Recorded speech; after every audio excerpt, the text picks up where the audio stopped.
jig.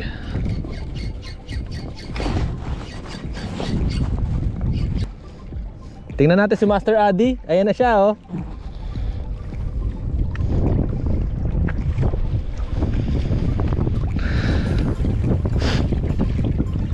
Naka-trolling ka? Naka-trolling ka?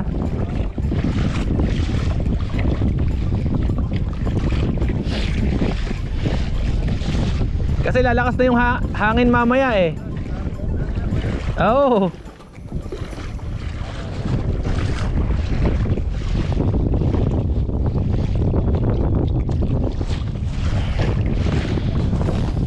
Ayan. Mga ka-angler, si Master Addy. Mega shoutout.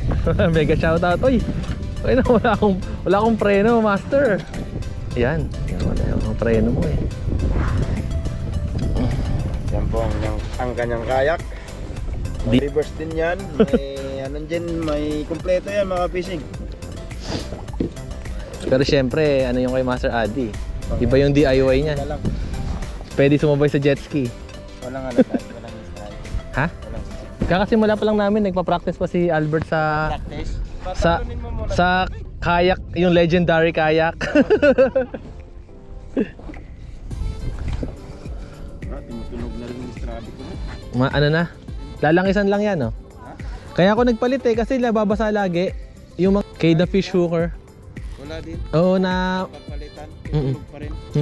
Ito napalitan. Kahit ano, maayos na ano, reel. Oo, kahit ito maayos, di ba? Alam naman natin yung Stradic eh. Medyo may price na yun. Tutunog pa rin siya, Brad. Tutunog pa rin. Ito yung laging problema niya.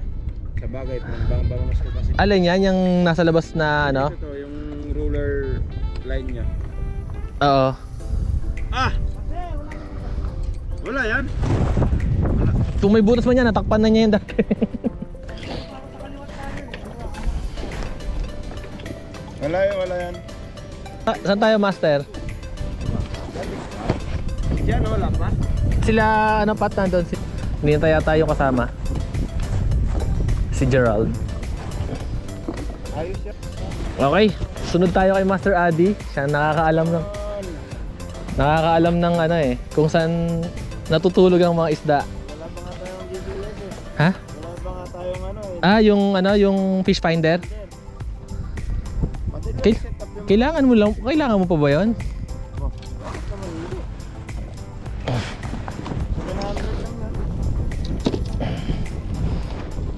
Okay. Yung may bukasan yan, 'di ba, sa ilalim? Mabubuksan ba yan? O yun, doon mo lagay. Hindi yan putas, Master. Ano yan? Paglalagyan ng transducer. Transducer daw ng ano, fish finder. Oo, pero pag tinatakpan mo yan ng tubig. Oh.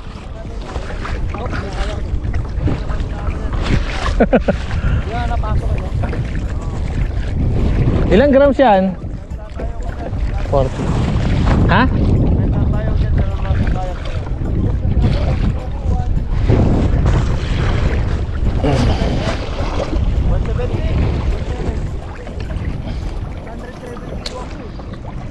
Brad, 160 ako.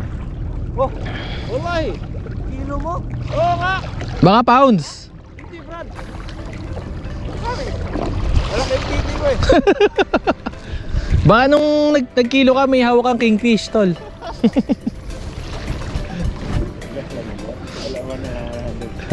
Na-save, Brad. Ipapost siguro. Alam na ng mga followers mo kung gaano kalaki.